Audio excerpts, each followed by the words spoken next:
Всем привет! Пробег на сегодняшний день 10 763 километра. В конце апреля я обращался к официальному дилеру автофирмы Светлана.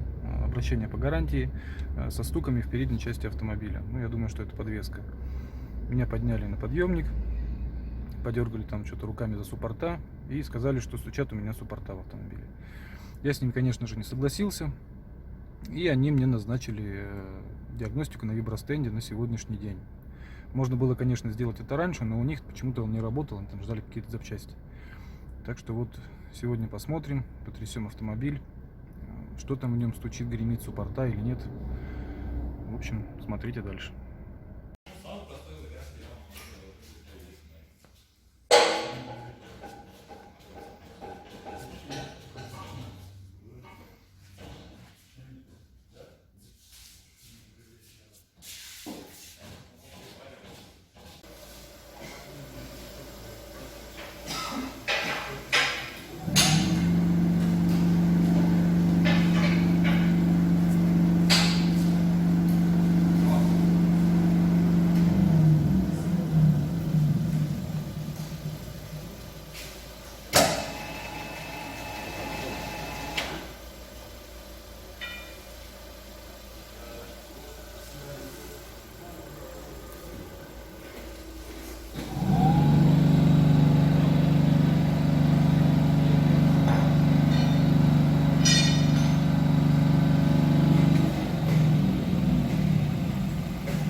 Потеет также.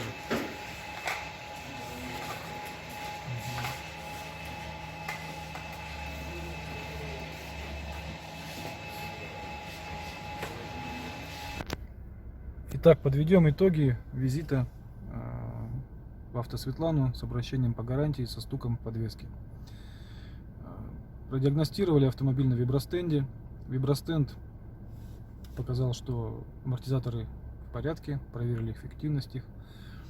Стуков подвески никаких на вибростенде, естественно, слышно не было. После этого мы еще раз с инженером по гарантии прокатились по гравийке. Он услышал стуки в подвеске, предположил в очередной раз, что это направляющие суппорта. По моей просьбе подняли опять машину на подъемник. Вот, посмотрели все, и стабилизаторы, стойки стабилизатора, и шаровые. Потрогал своими руками, суппорта потряс. В общем, на самом деле, да, есть стук в пальцах направляющих суппорта. Возможно, причина вот этого неприятного звука на мелких неровностях кроется именно в направляющих суппортов. Значит, по этим направляющим показали мне предписание завода, то что характерный стук на мелких неровностях тормозных механизмов не является гарантийным случаем. Также в прошлый раз я показывал, как запотела правая стойка амортизатора. Что сказали по ней, тоже показали предписание. К сожалению, сфотографировать ее мне не удалось, потому что сказали, что это какой-то внутренний документ, фотографировать его нельзя. Но ознакомиться я с ним ознакомился. То есть смысл его следующий.